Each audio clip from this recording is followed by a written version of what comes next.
Hello everyone and welcome back to Wargame Red Dragon. Today we have the first of two matches between myself and a fellow named Blaster. I'm of course playing Red 4 as the USSR, and I'm attempting to do quite a lot here with some paratroopers headed over into Anna, and my intention is to maybe push into Dmitri a little bit and hold between these woods and Feder, because I haven't had much luck capturing Feder lately, and I'm trying to get a little bit better at this particular map, which does give me a fair amount of trouble. So in the center we have an MI2 followed up by an Mi-24V, and this is just helicopter defense, maybe a kill if I can on a scout helicopter, something like that.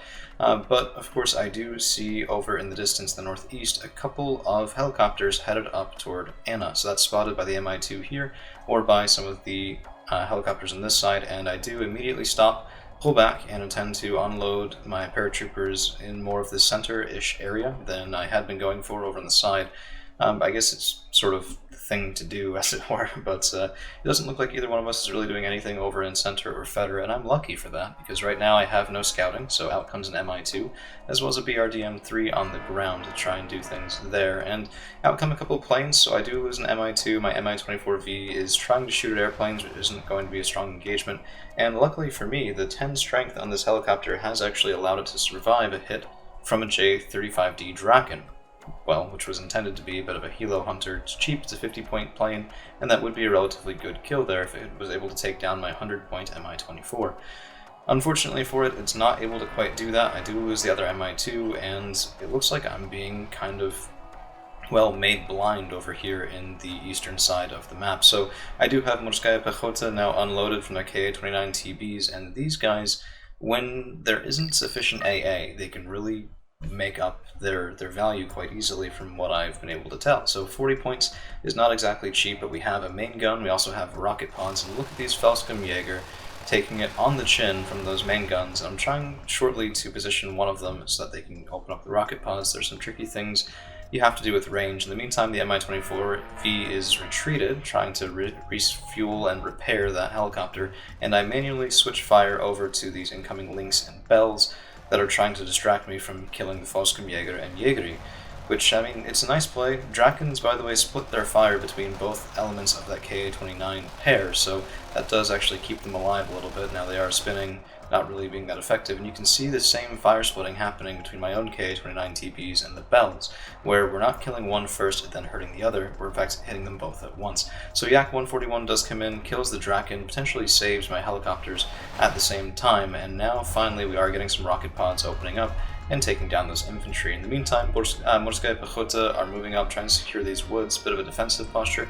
I have Skrezhets headed up toward the northwest, and VDV securing the mid-town, as well as a BRDM-3 providing some spotting while staying hidden.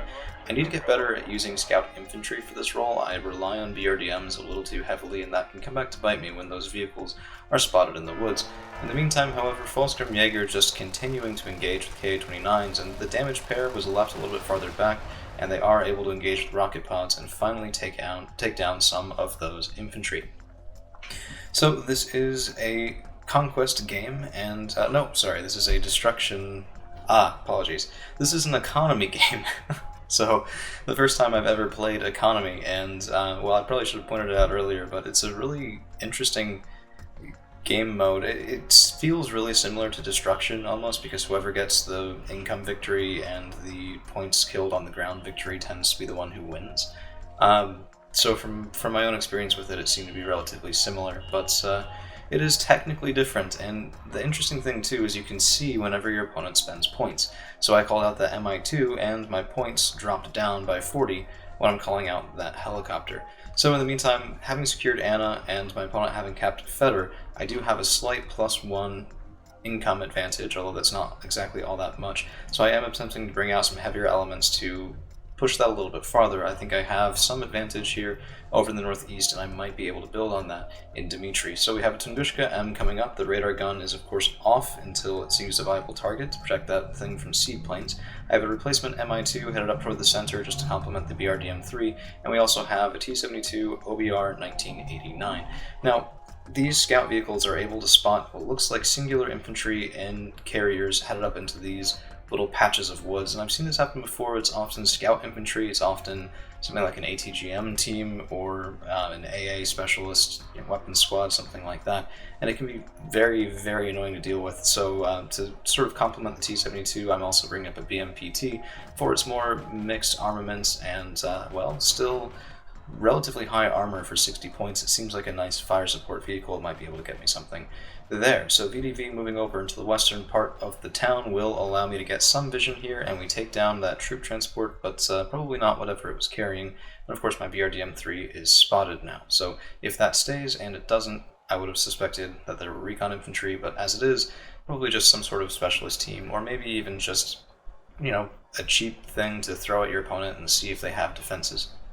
Right, and what he would have seen is that I didn't have a big tank that was able to shoot it in one go. In fact, I had to work on it for a little while with BRDM-3, and that makes the STRF 9040 follow-up kind of make sense, because this thing is a 25-point vehicle, decent range against ground, certainly better range than my BRDM-3 has by a couple hundred meters, and a very powerful autocannon and decent armor to boot. So 5 armor does outstrip the 2 frontal on the BRDM-3, and this thing, it's 10 points cheaper because it's not a recon vehicle, so it's a pretty valuable kill there if it can get it. Just have to stay away from the VDV. Unfortunately, my T-72 is coming up and getting into something close to engagement range. BRDM-3 is moving up, expecting to die, but letting me get that shot, and unfortunately the first one is a miss, despite having that 70% chance to hit. ATGM is on the way, and that Sphere ATGM is able to take down the STRF. Not a good trade for us, particularly because I do lose my eyes there as well. But it's at least something. And now my KA-29s are getting repaired, the Mi-24V is repaired, refueled, and rearmed.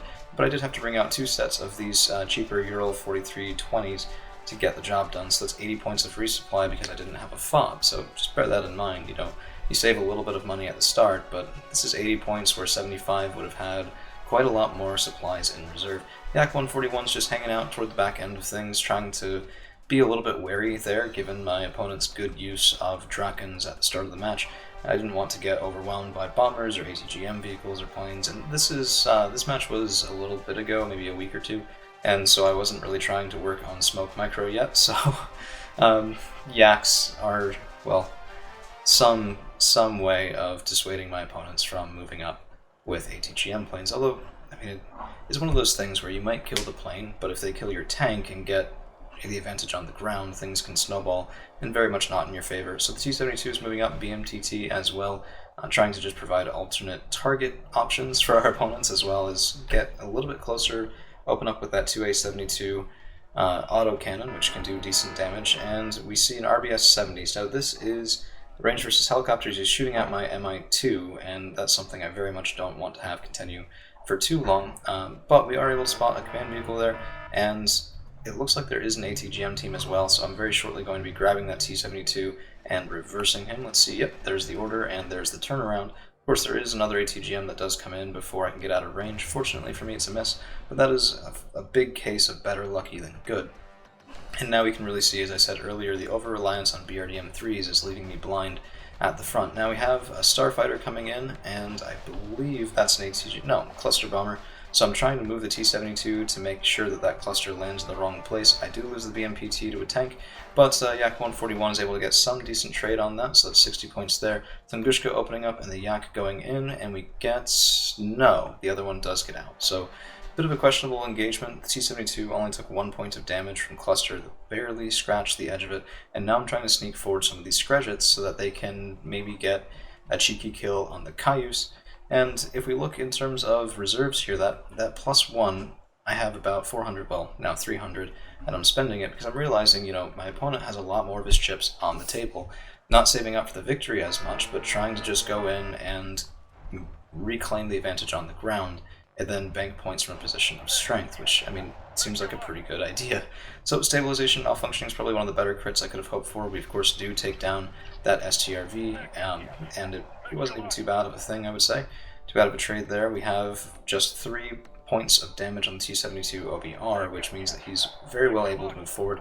Now what I should have been doing is smoking this whole position with mortars, providing some better cover for the T-72, because, it's pretty exposed, but being able to shoot at these RBS, again, another anti-helicopter measure, is a good thing. Skrejets versus an M41, I actually don't know how that'll go, but a cheap Fennec Toe 2, I mean, if I had smoke here, there would be no chance of him hitting my T-72. As it is, however, that's going to be, yep, that's contact from the Fennec Toe 2, and that might even be a kill. Let's see, and yes it is, and this is a very cheap helicopter, very value kill right there, and something that never should have happened. Also wouldn't have happened had I moved up the Tunguska before that, because those excellent 33-25 meter range anti-helicopter missiles would have taken care of the tow and kept my tank alive. So even though things are looking generally good for me on the ground, there's a lot of mistakes and a lot of things to learn as I try and branch out, as I've said before, from a small play group into the wide, wide world of many things suck at once. So Automatic does take down my Mi-24V, and that thing going down makes me very sad, as he's been around since the beginning of the game and was part of the effort that allowed me to secure Anna.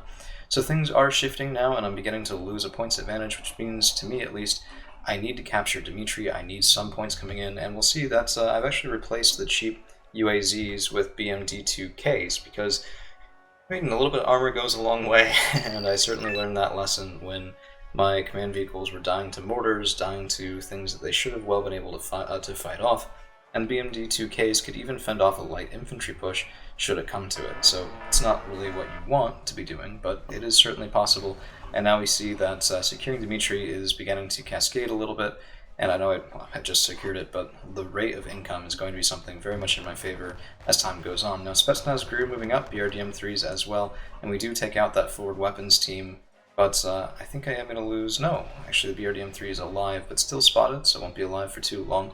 And I'm just trying to deny my opponent the ability to come in here with some cheap tank or fire support vehicle and engage the BMD2K. So that's all that is, and now I'm just, I mean, my opponent's throwing all of his points at the wall because he sees now that I'm just reserving and very close to victory, so if he doesn't force me to put more points on the ground, he's not going to be able to push me out of this position fast enough to prevent the economy win. So, very weird map mode here. I guess if you lose, you're going to lose hard because you're going to be spending things trying to prevent the loss from happening at all. Tunguska moving back over, having taken some light cluster fire, I think, or some bomber fire, something like that, trying to kill that Cayuse. And first shot's a miss. Let's see if we can get the second. And yes, down it goes. So not able to escape there. And I think that'll about do it. I did spend a couple more points. I think I got another Yak 141 just to have a second one up in the air. And yeah, that'll do it for the economy victory. Thank you all for hanging around.